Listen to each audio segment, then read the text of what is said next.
The council chamber stretched before Ambassador Marcus Webb like the throat of some cosmic beast.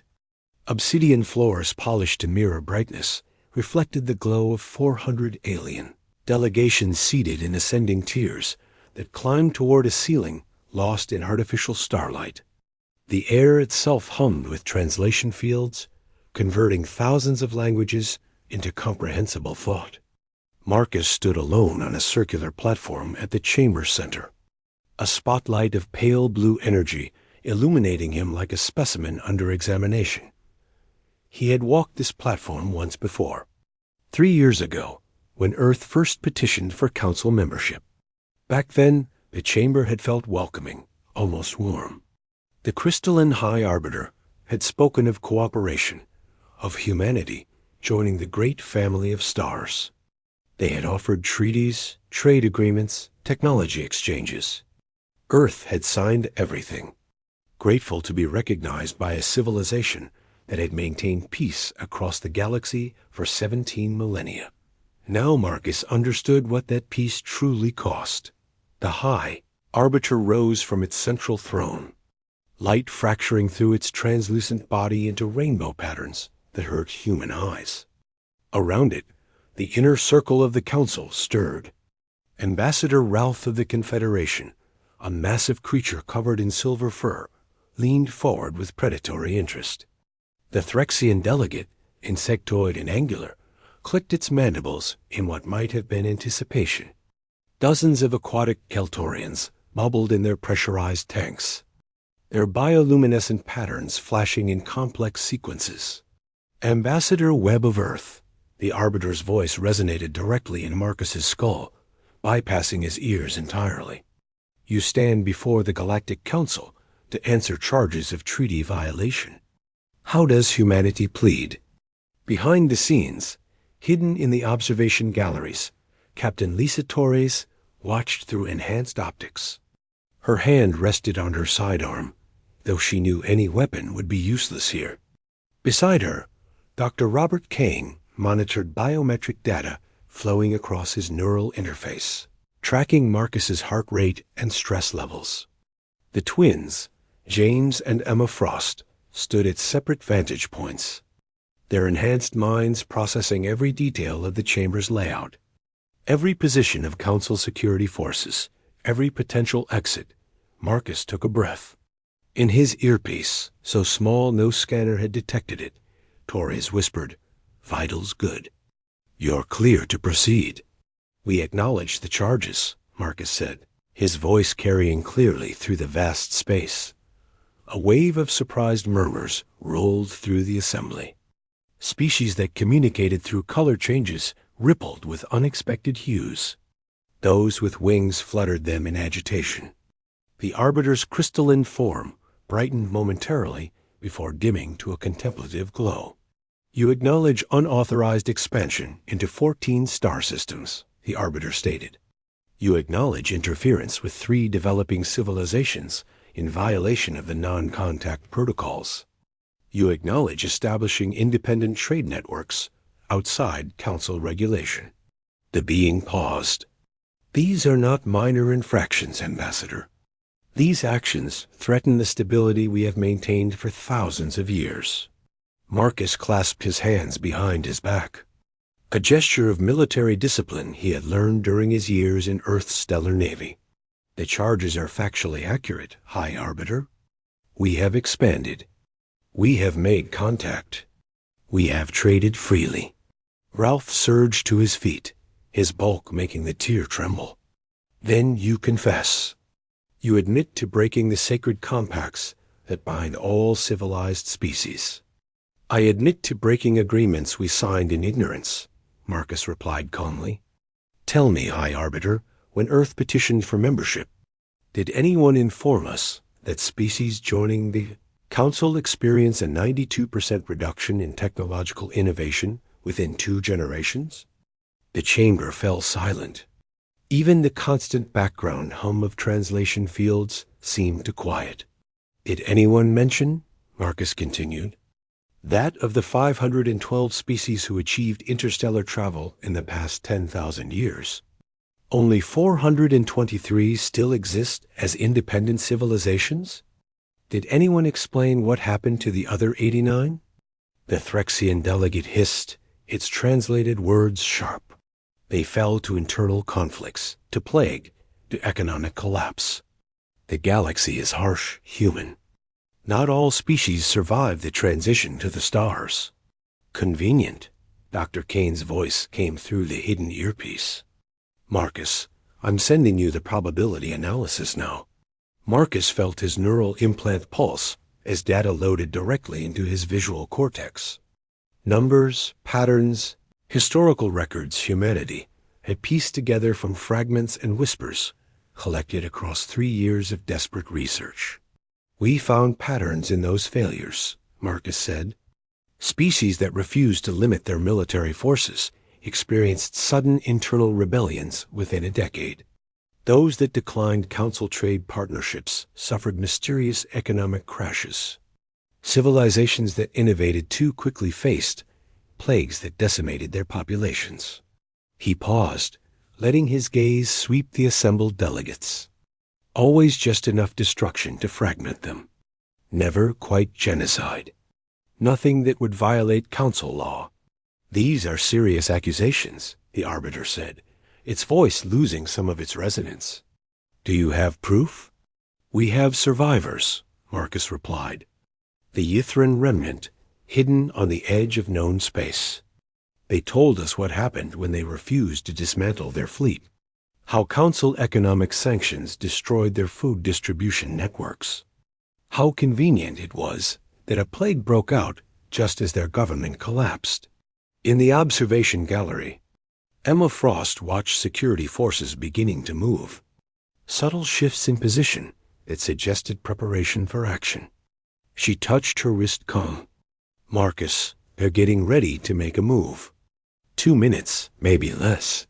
Marcus heard the warning, but maintained his calm exterior. We came here prepared to negotiate, he told the council, to perhaps work within your system to change it. But during these proceedings, I've watched your faces. I've seen no surprise at these accusations. No outrage. No demands for investigation. He smiled without humor. Only calculation about how to respond now that someone has finally named the truth. Ralph's voice boomed across the chamber. You are one species among hundreds. You have been among the stars for less than 2 centuries. What makes you think you can stand against the combined might of the galaxy? Nothing makes us think we can, Marcus admitted. Logic suggests we'll lose.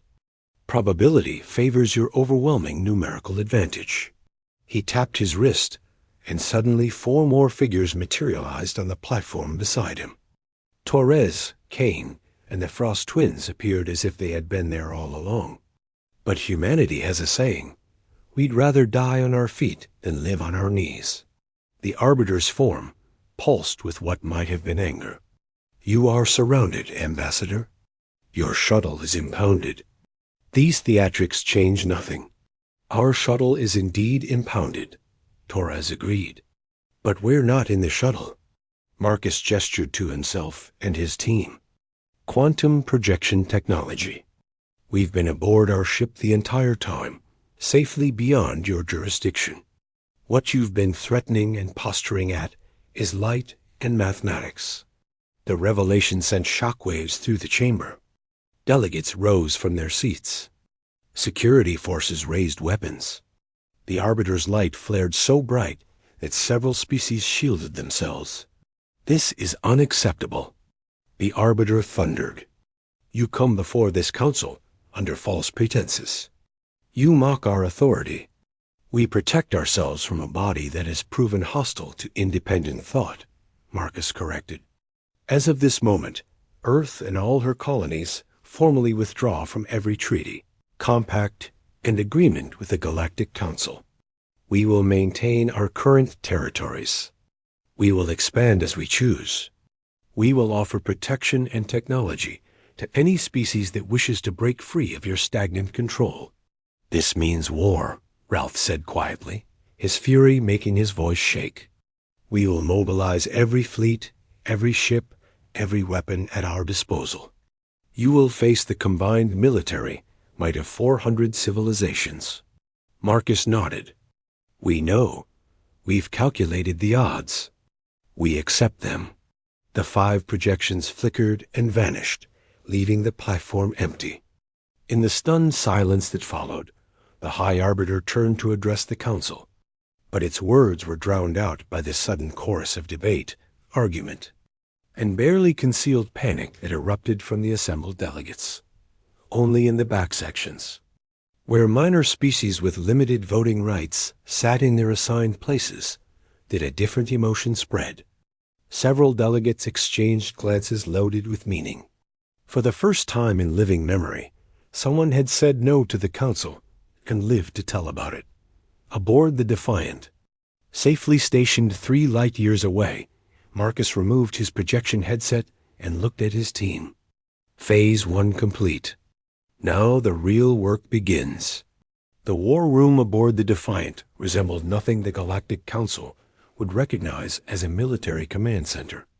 Instead of grand displays and ceremonial seating, the space was compact and efficient. Holographic star charts floated in 3 dimensions, updated in real time by quantum communications from humanity's network of deep space monitoring stations. Marcus stood at the room's center, surrounded by his core team and 3 additional figures who had gel. Enaid them via secured holoconference. Admiral Patricia Cole appeared as a translucent figure to Marcus's right, her actual body commanding the 3rd Fleet from somewhere in the outer colonies. General Thomas Rivera stood opposite her, representing Earth's ground forces. Between them floated the image of Director Helen Park, head of Earth's intelligence services, her face showing the exhaustion of someone who had not slept properly in weeks. "The Council is moving faster than we anticipated," Park said without preamble. Her image flickered as she pulled up data streams. "Fleet mobilization began within hours of your withdrawal. They're pulling ships from garrison duty across 17 sectors. Total count?" Torres asked, studying the incoming information with a military professional's eye. 17,342 vessels as of 3 hours ago," Park replied. "The number is growing. Some species are contributing their entire active fleets." Rivera whistled low. "That's more than our worst-case projections."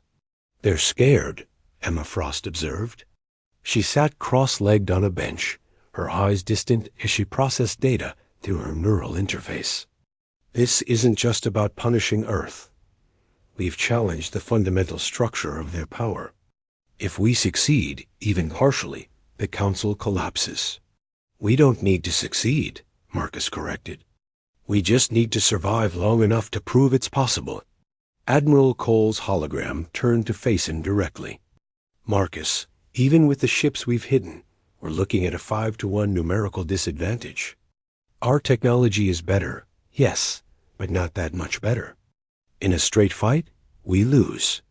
"Then we don't fight straight," Dr. Kane interjected. He pulled up a new holographic display, showing star charts with hundreds of markers. "We've spent 3 years preparing for this.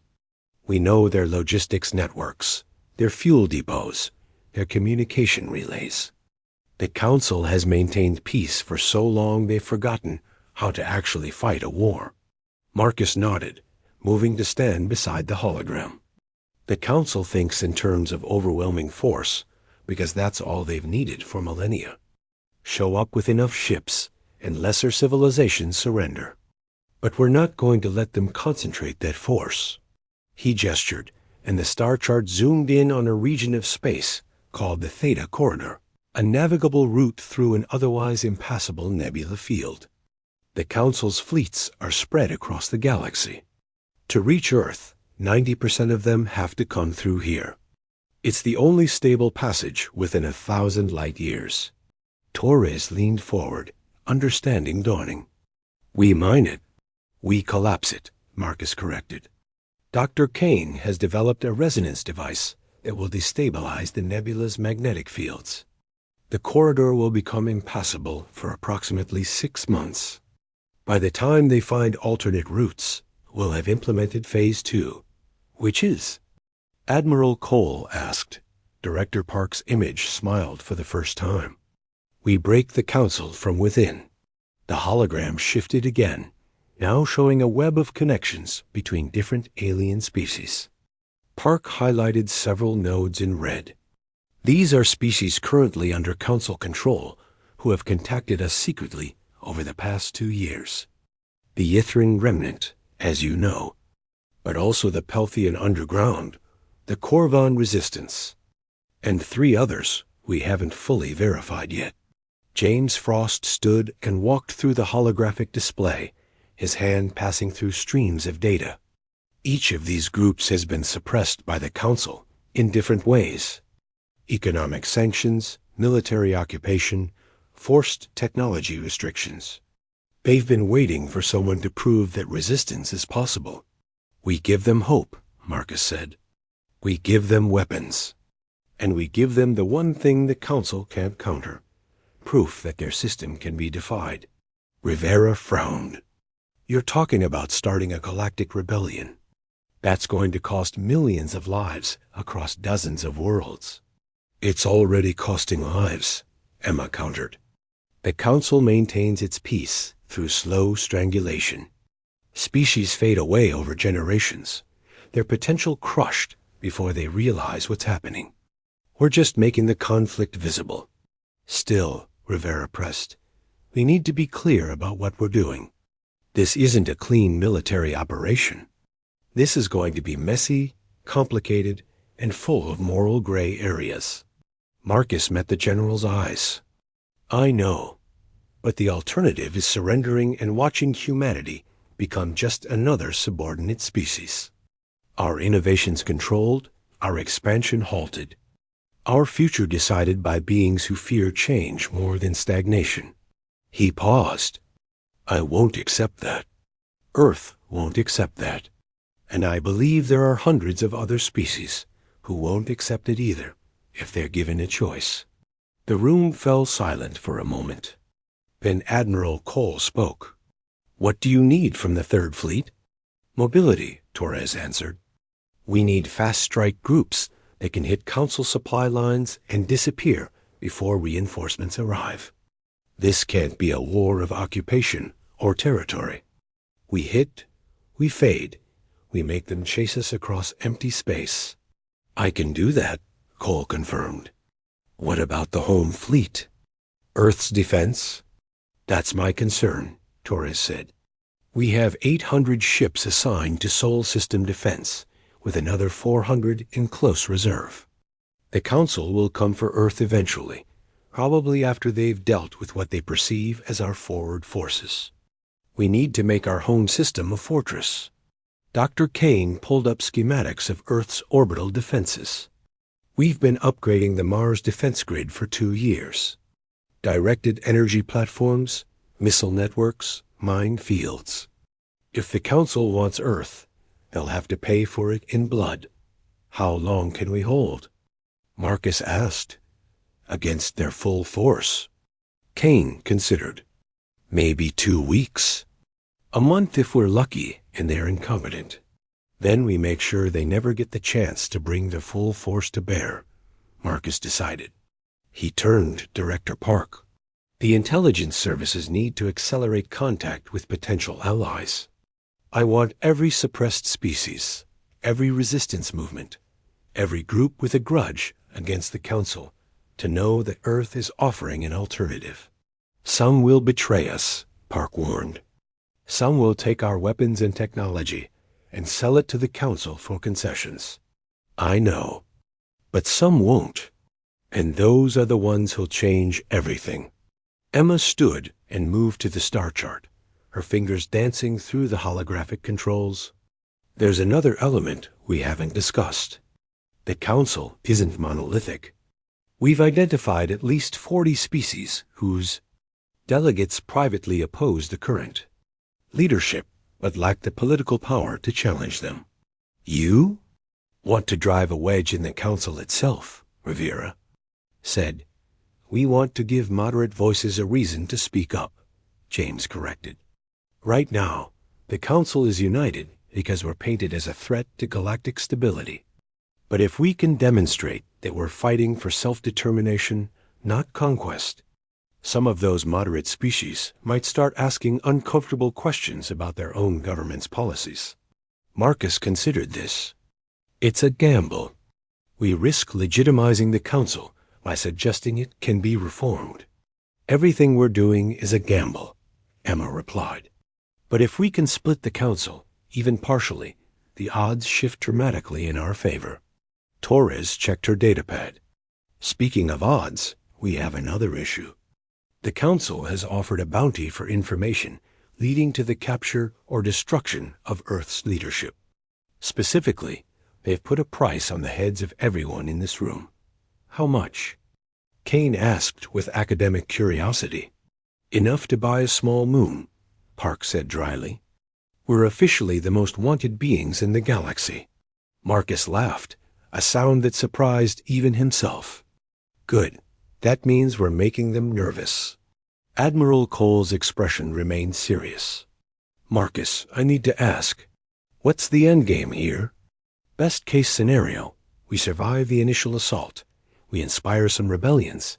We make the Council's life difficult. Then what? Do we actually think we can defeat a government that's controlled the galaxy for 17,000 years? The question hung in the air. Marcus looked at each face around him, real and holographic, before answering. No, he said simply. I don't think we can defeat the Council. Not in any conventional sense. But I think we can break their monopoly on power. I think we can prove that there are alternatives to their system. And once that idea is loose in the galaxy, once species start believing they have choices, the Council's days of absolute authority are over. He paused. We don't need to win the war. We just need to survive it long enough to change the conversation. 3 weeks after Earth's withdrawal from the Galactic Council, a first battle of what historians would later call the Liberation War began not with a dramatic fleet engagement, but with silence. The Theta Corridor, a navigable passage through the Veil Nebula that connected the galactic core to the outer Rim territories, simply stopped working. Ships that entered the corridor found their navigation systems scrambled by magnetic interference that intensified with each passing hour. Those that tried to push through anyway emerged light years off course, their crews disoriented and their ships damaged by gravitational shear forces that appeared without warning. Within 48 hours, the corridor was completely impassable. 17,000 ND Council ships gathered from across the galaxy and ready to begin their march toward human space were suddenly stranded on the wrong side of an impenetrable barrier.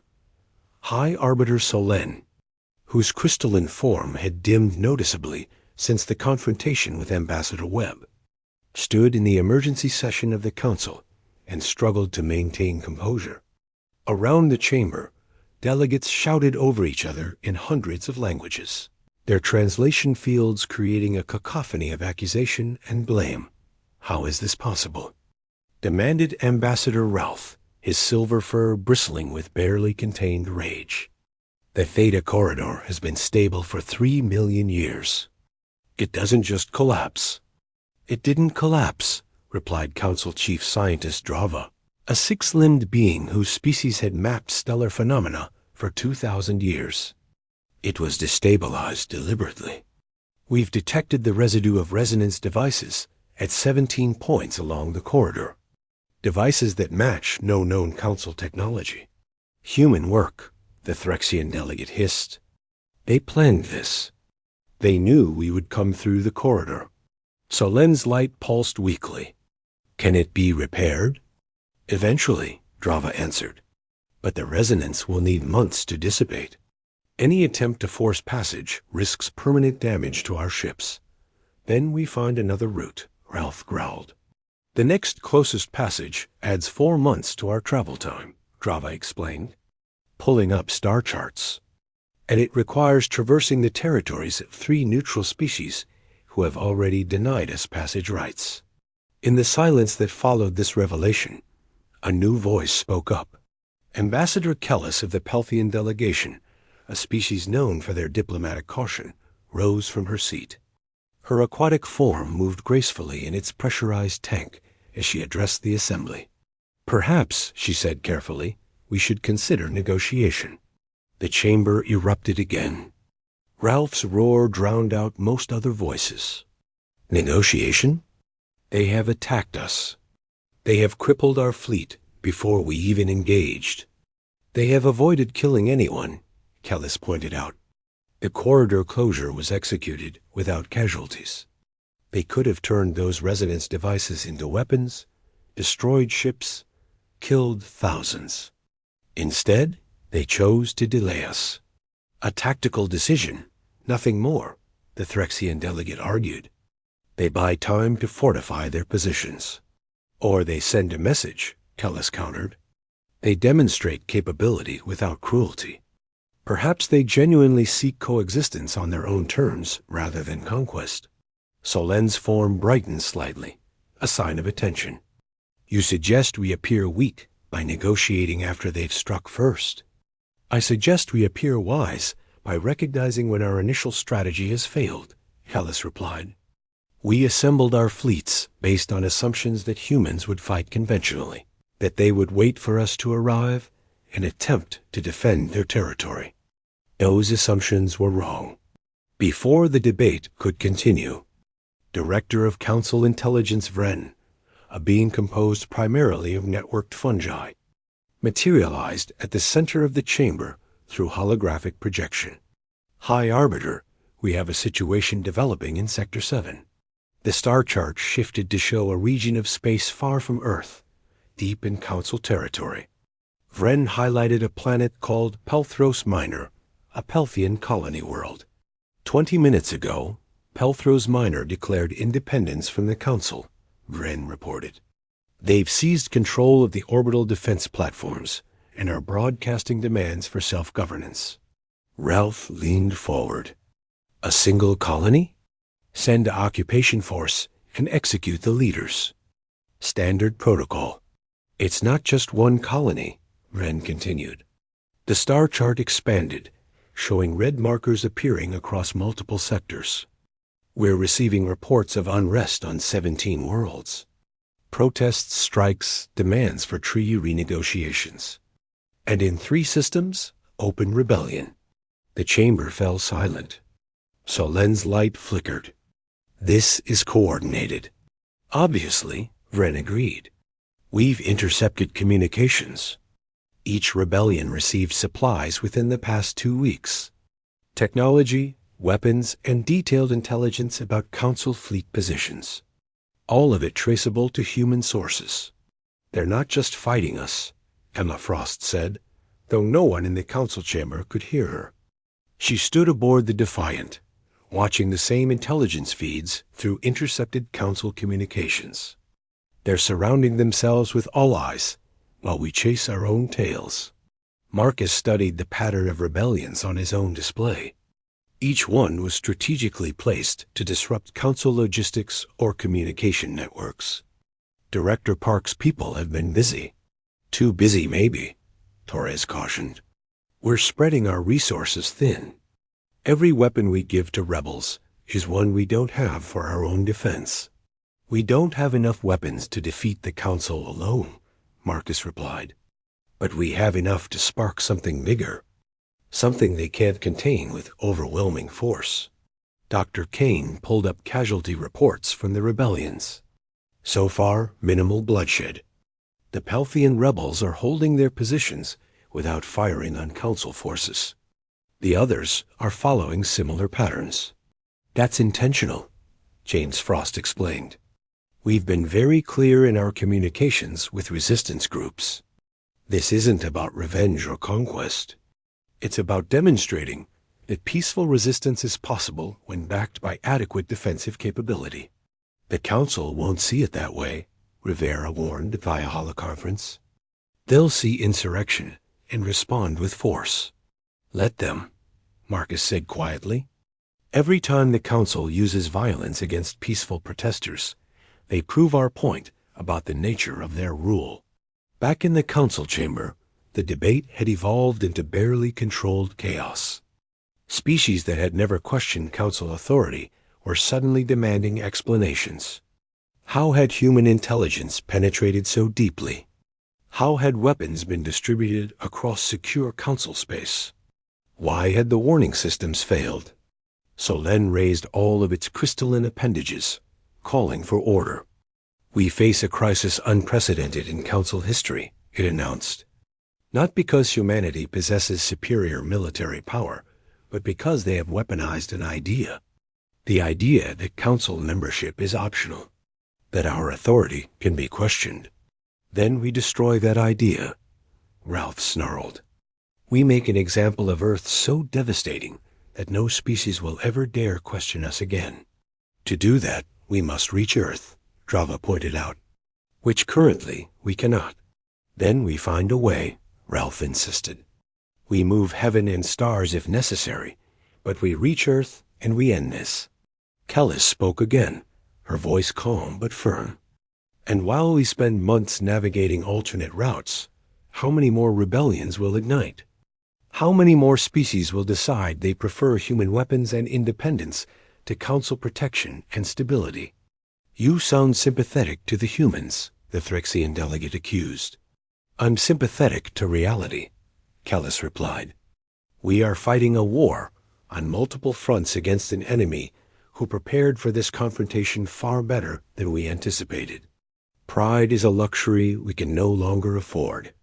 Solène dimmed thoughtfully. What do you propose? Split our forces, Kellis suggested.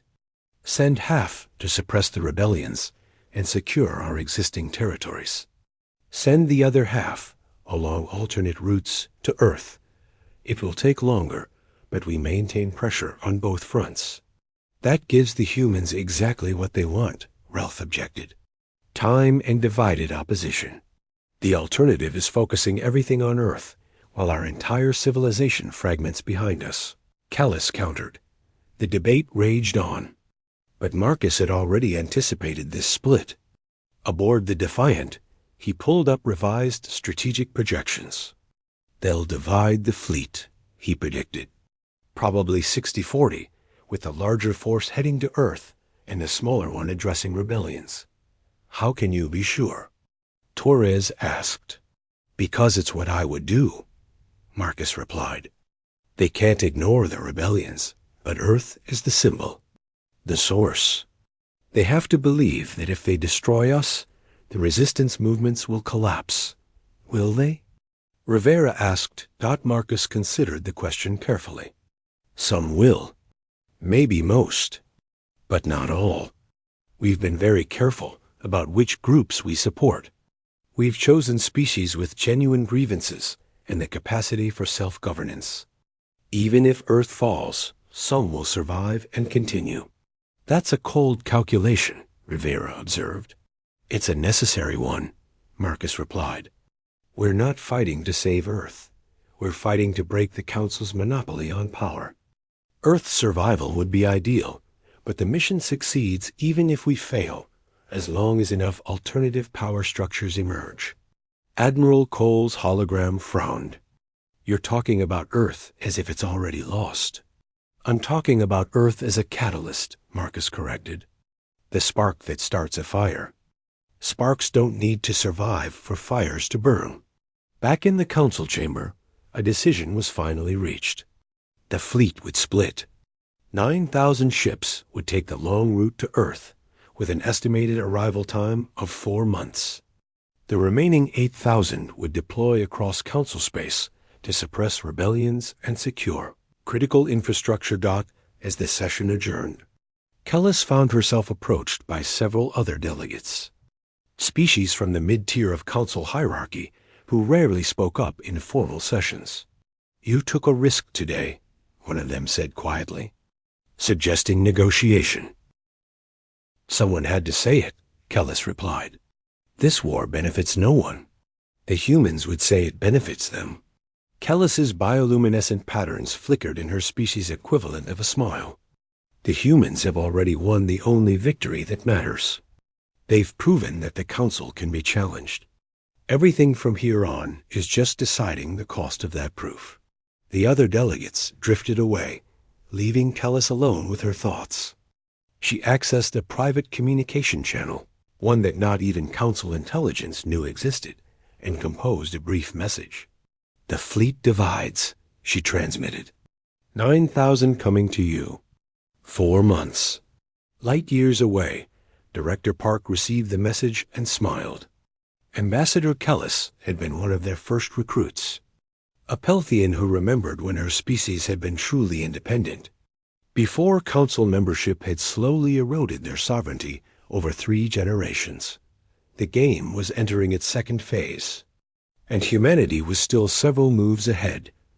The human colony of New Perth hung like a jewel against the darkness of space, a world of blue oceans and green continents that had been transformed from a barren rock into a living paradise over 70 years of careful terraforming. 300,000 colonists lived on its surface, most of them descendants of the original settlers from Australia and New Zealand who had claimed this distant world in humanity's first wave of expansion. Now, New Perth was about to become a battlefield. Captain William Drake stood on the bridge of the destroyer Vigilant, one of 37 human warships positioned in defensive formation around the colony. His tactical display showed the approaching Council force, 400 ships, a fragment of their main fleet, but still more than 10 times the defending force. "They're not even trying to hide," his first officer observed. Commander Sarah Mills studied the enemy formation with professional interest. Standard approach vector, full sensor emissions, no attempt at tactical subtlety. "They don't need subtlety," Drake replied. "They have numbers." The Council fleet had been approaching for 6 hours, their intentions clear. New Perth was one of humanity's newer colonies, established in violation of Council expansion limits. The Council had chosen it as their first target for exactly that reason. It was symbolic, relatively isolated, and appeared vulnerable. Its conquest would send a message about the price of defying Council authority. What the Council didn't know was that New Perth was a trap. "All ships maintain formation," Drake ordered. "Let them get closer." Aboard the Council flagship Eternal Justice, Fleet Commander Tharn reviewed the tactical situation with satisfaction. The Valdorian commander had spent 3 centuries leading Council forces in peacekeeping operations, which primarily meant intimidating lesser species into compliance. This was his first actual combat deployment, but he saw no reason for concern. "Human forces are holding position," his tactical officer reported. 37 ships in close planetary orbit. "Defensive posture," Tharn observed. "They know they cannot win, so they hope to make the cost of victory high enough to discourage us. Shall we offer terms?" His communications officer asked. "No," Tharn decided. The Council was clear. This colony is illegal. The colonists will be relocated, the orbital facilities destroyed. We make no deals with treaty violators. The Council fleet continued its approach, and the human ships held their ground. On New Perth's surface, colonists watched from underground shelters as the drama unfolded in the sky above them. They had been preparing for this day for months, ever since Earth's withdrawal from the Council. Every civilian had been drilled on emergency procedures. Every essential facility had been hardened against orbital bombardment. They were scared, but they were ready. "Enemy fleet entering extreme weapons range," Mills reported. "Still closing." Drake checked his chronometer. Not yet. The space around New Perth was not empty. In addition to the defending warships, the system contained asteroid mining operations, ice haulers, cargo transports, and dozens of other civilian vessels. All had been ordered to evacuate days ago, and most had complied. But scattered among the debris and abandoned ships were objects the Council. Sensors read as nothing more than derelict hulls and dead machinery. They were wrong. Enemy fleet entering. Optimal weapons range. Mills announced. "They're spreading formation, preparing to encircle the planet." Drake smiled. Now, at his command, 36 objects that had appeared as lifeless debris suddenly activated. They were not ships in any traditional sense, but autonomous weapons platforms, each packed with enough missiles to threaten a capital ship. They had been floating dormant for weeks, cold and dead to sensors. Waiting for this moment, the Council fleet found itself suddenly caught in a crossfire as missiles streaked from multiple directions. Their defensive systems engaged, destroying most of the incoming ordnance, but the sheer volume overwhelmed several ships on the fleet's outer edge. 3 destroyers took critical hits, their shields collapsing under sustained fire. "All human ships, attack pattern Delta," Drake ordered. "Hit them while they're confused." The 37 defending warships broke formation, accelerating toward the Council fleet in a maneuver that appeared suicidal. But they weren't trying to close to knife-fighting range. Instead, each ship launched its full complement of long-range missiles before breaking away. Using the chaos of the autonomous platform attack as cover, aboard Eternal Justice, Tharn struggled to adapt to circumstances no simulation had prepared him for. Return fire. Destroy those platforms. "Sir, the human ships are retreating," his tactical officer reported. "They've launched missiles and are falling back toward the planet." "Pursue them," Tharn ordered. "Don't let them escape." It was exactly the wrong decision got as the Council fleet pushed forward, trying to maintain pressure on the retreating human ships. They entered the inner defense zone. New Perth's orbital platforms, which had remained silent until, opened fire. Unlike the hidden weapons platforms, these were permanent installations, heavily shielded and armed with directed energy weapons that could threaten even capital ships. The Council fleet found itself in a killing zone, caught between the retreating human warships, the automated platforms, and the orbital defenses. Tharn finally recognized the trap, but extracting his fleet from it would cost precious time and ships. "All vessels, execute emergency withdrawal," he commanded. "Reform at Rally Point Theta." The Council fleet began to disengage, but the human ships didn't pursue. They had accomplished their objective, inflicting casualties and buying time without committing to a battle they couldn't win. When the Council ships finally pulled back to a safe distance, Tharn reviewed the damage. 23 ships destroyed or crippled, hundreds of crew dead, and New Perth still stood, defiant and intact. "Prepare for bombardment," Tharn ordered coldly. "If we cannot take the planet, we will make it uninhabitable." But before his weapons could charge, his communications officer spoke up. "Sir, we're receiving a transmission from the human commander." Drake's face appeared on the screen, his expression calm. "Commander Tharn, I'm going to offer you something the Council never does. A choice." "I don't negotiate with criminals," Tharn growled. "Then listen," Drake suggested. "Your fleet just lost 23 ships trying to take one colony. We have 47 colonies in Council-disputed space. Do the math. Even if you win every battle from here on, you'll lose your entire fleet before you conquer half of them. We have reinforcements. More ships are coming." "So do we," Drake replied. "But here's what makes this interesting. You can destroy New Perth from orbit. You have enough ships and firepower. But it will take time, and it will cost you more vessels. Our orbital defenses are designed to take ships down with them when they go. You might kill everyone on this world, but you'll lose another 30 or 40 ships doing it." Tharn said nothing, recognizing the truth in Drake's assessment. "Or," Drake continued, "you can withdraw. Report to the Council that New Perth was too heavily defended to take without unacceptable losses. Save your fleet for battles that actually matter. The Council ordered me to take this world." "The Council is 17,000 light-years away," Drake said.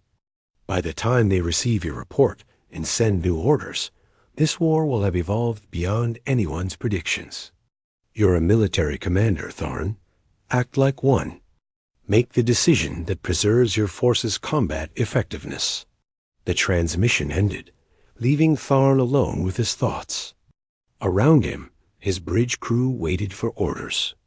He looked at the tactical display, at the battered ships under his command, at the orbital defenses that would take a terrible toll if he pressed the attack. He thought about glory and duty and the expectations of the Council. And then he thought about the faces of the crew members who would die in the bombardment, sacrificed to make a point about authority and obedience. Set course for Rally Point Sigma, Tharn ordered quietly. We're withdrawing. His officers exchanged glances, but obeyed. As Eternal Justice turned away from New Perth, Tharn composed his report to the Council. Knowing it would likely end his career, he found he didn't care as much as he expected. On New Perth's surface, 300,000 colonists emerged from their shelters to see the Council fleet departing. Celebrations erupted across the planet. They had survived. They had won. But aboard the Vigilant, Drake knew better. This was just the first test, he told Mills. They'll come back with more ships and different tactics. But we held, Mills said. We proved it's possible. We did, Drake agreed. Now we need to do it 46 more times. Across Council space, news of the Battle of New Perth spread quickly. A human colony had faced a Council fleet and survived. The implications rippled through hundreds of worlds, through resistance movements and suppressed populations and species who had forgotten what defiance looked like in the Council chambers. Solen reviewed Tharn's report with disseming light. He withdrew. He made a tactical decision, Callus observed, one that preserved Council resources. He failed, Routh snarled. And now every colony, every rebel, every dissenter in the galaxy knows that Council fleets can be turned back. Solen said nothing, but its light continued to dim, reflecting a growing understanding that this war would not be won quickly or easily. 4 months after Earth's withdrawal from the Galactic Council, the long-delayed confrontation finally arrived. 9,000 Council ships emerged from faster-than-light travel at the edge of the Sol system, their formation stretching across millions of kilometers of space, like a steel curtain descending on humanity's home. Admiral Patricia Cole stood in the command center of the orbital fortress designated Shield Station 1, watching the enemy fleet appear on her displays. Around her, 200 officers and analysts worked with focused intensity, coordinating the defense of Earth and its colonies across the solar system. Final count? She asked. 9,147 ships, her sensor officer reported, ranging from destroyer class to dreadnoughts. Unified command structure under High Commander Vraxis of the Keln Dominion. Cole studied the formation. Vraxis had a reputation as one of the Council's most competent military leaders, a being who had spent 2 centuries studying warfare, despite never fighting a real war. He wouldn't make the same mistakes as Tharn at New Perth. Status of our forces? 800 ships in close solar defense, her tactical officer replied. Another 400 in reserve positions throughout the system. All orbital platforms armed and tracking. Ground-based defenses ready. We're as prepared as we're going to be. 1,200 ships against 9,000. Cole had fought worse odds during the Titan Rebellion 20 years ago, but never with stakes this high. If Earth fell, humanity's resistance would continue through the colonies, but the symbolic loss would be devastating. A communication request pinged her display. Council Priority Channel. Cole accepted it, and the image of High Commander Vraxis appeared. The Keln resembled a massive crustacean, its shell covered in tactical implants that glowed with soft blue light. Admiral Cole. Vraxis's translated voice was surprisingly gentle. I am High Commander Vraxis, and I have been ordered to secure this system by any means necessary. Then you have a difficult day ahead of you, Commander, Cole replied. Perhaps not, Vraxis said. I'm going to do something unusual. I'm going to be honest with you. Cole raised an eyebrow, but said nothing. I have 9,000 ships, Vraxis continued. You have, at best, 1,500. I can overwhelm your defenses through simple attrition, but it will be costly. My analysts estimate I'll lose 2, perhaps 3,000 ships in the process. Tens of thousands of crew members will die. Your beautiful planet will be scarred by orbital bombardment. Your colonies on Mars, Europa, and Titan will be destroyed. Is there a point to this speech? Cole asked. The point is that I'm offering you what the Council should have offered months ago. Real negotiation. Vraxis shifted, his shell clicking. I've studied your species extensively, Admiral. I know that Ambassador Webb's concerns about the Council were not entirely without merit. The system has grown stagnant. It does suppress innovation. It does fear change. Cole felt surprise, but kept her expression neutral. You're remarkably candid for a Council commander. I'm old enough to recognize truth when I see it, Vraxis replied. But I also recognize that what you're attempting is impossibly dangerous. You've inspired rebellions across dozens of worlds. You've fractured the unity that has maintained peace for millennia. If this continues, we're heading toward a dark age of conflict that will consume billions of lives. So you offer compromise, Cole guessed. I offer reality, Vraxis corrected. The Council cannot back down completely without collapsing. Too much authority has been challenged. But I believe I could convince them to accept a middle path. Limited autonomy for humanity. Recognition of your current territorial claims. Reduced oversight in exchange for commitments not to further destabilize Council space. We become a semi-autonomous region, Cole summarized. Allowed to innovate and expand within strict boundaries. Yes, and the other rebellions? The species we've inspired? Vraxis's shell dimmed slightly. Would be suppressed. The Council cannot allow wholesale fragmentation.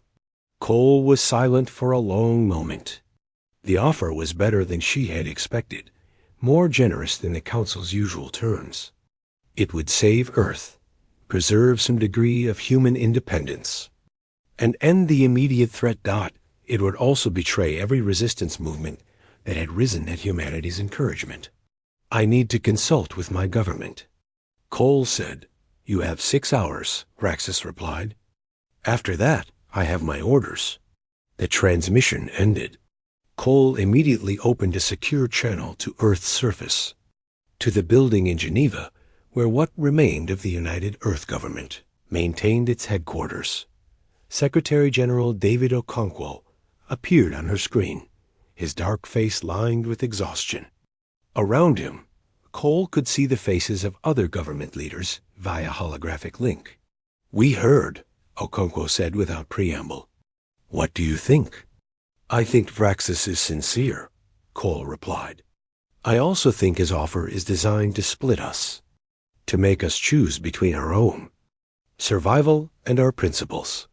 Principles don't mean much if we're all dead, said Premier Zhang of the Asian. Federation.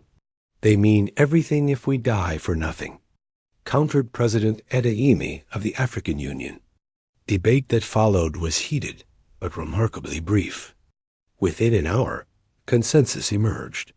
Earth would reject Vraxis's offer, not because humanity wanted martyrdom, but because accepting it would validate everything they had fought against. Cole composed her response and sent it to Vraxis. Your offer is appreciated, but declined.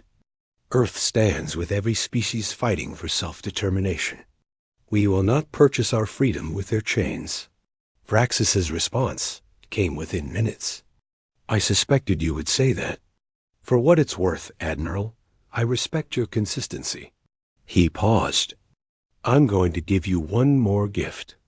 In my years of study, I've learned that humans have a saying: never interrupt your enemy when he's making a mistake.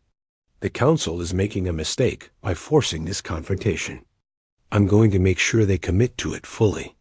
I don't understand, Cole said. You will, Raxus replied. In about 5 hours. The transmission ended, leaving Cole confused but alert. She ordered her forces to maximum readiness and waited. 5 hours later, the Council fleet began its attack. But something was wrong. The formation was too dispersed, the approach vectors poorly coordinated. Ships that should have been supporting each other were separated by thousands of kilometers. When the first wave entered Earth's defensive range, they were met by concentrated fire that tore through their inadequate screening forces. Cole watched in growing amazement as the Council attack faltered. What's happening? Her tactical officer shook his head. It's like they're deliberately fighting poorly. Ships are out of position. Their timing is terrible. Their coordination is non-existent. Then Cole understood. Vraxis was sabotaging his own attack. Not obviously enough to be court-martialed, but subtly, through tactical decisions that appeared defensible, but were actually incompetent. He was making sure the Council paid dearly for this victory. If they achieved one at all, the battle raged for 18 hours. Council ships battered Earth's defenses, and human ships struck back with everything they had. Shield Station 1 took critical damage, but held. Mars's orbital platforms were destroyed, but not before taking down 2 Council dreadnoughts.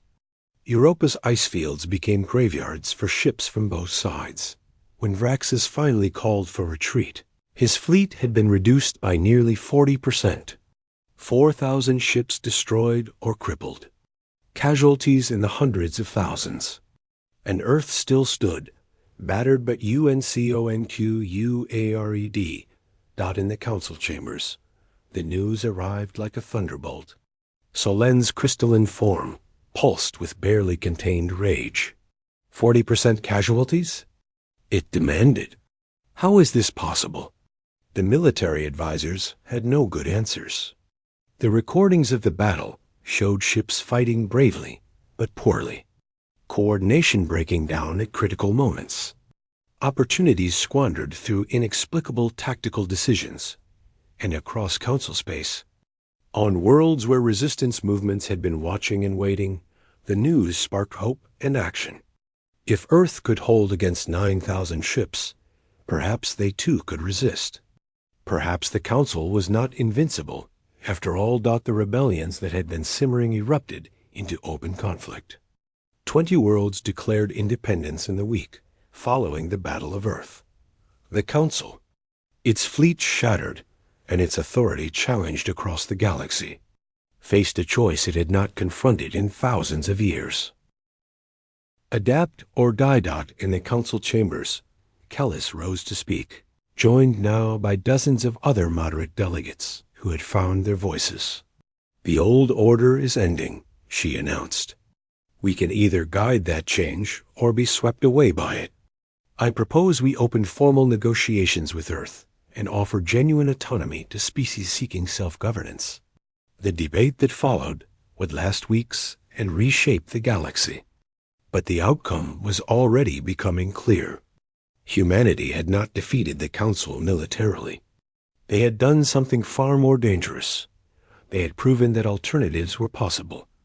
Aboard Shield Station 1, Cole received a final message from Vraxis before his fleet withdrew completely. Tell your Ambassador Webb he was right, the message read. The Council had grown old and brittle. You've broken something that needed breaking. What comes next will be painful and chaotic, but perhaps necessary. I hope you survive to see the galaxy you've helped create. Cole smiled, exhausted but satisfied. Earth had survived. Humanity had proven its point. And across the stars, the long age of the Galactic Council's absolute authority was coming to an end. The real work, building something better in its place, was only just beginning. Retry Claude can make mistakes. Please double-check responses.